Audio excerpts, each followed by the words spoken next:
Leadership and authority are distinctly different.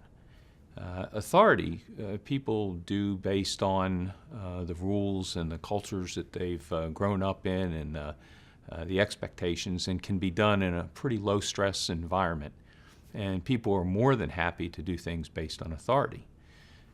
Where leadership is necessary is when the conditions change to where it's a much higher stress environment, where there's risk to people, personal risk, in order for them to do what needs to be done to help the organization be successful. The fact is that as humans, we sort of like things to stay the way they are. That's kind of a human characteristic.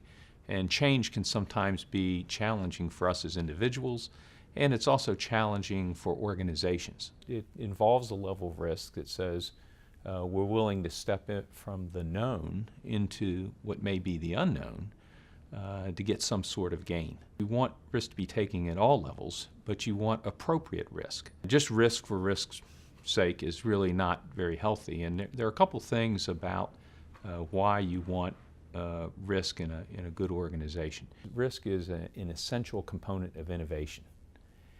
You have to have both capability, the intelligence and the knowledge and everything else to be effective, but you also have to have the willingness to take risk with real innovators. You have to have a well-defined sandbox of where you want risk taken. So you need to make sure everybody in the organization knows what's inside the sandbox and what's outside the lines of acceptable risk. So for instance, you wouldn't want risk being taken in the area of ethics.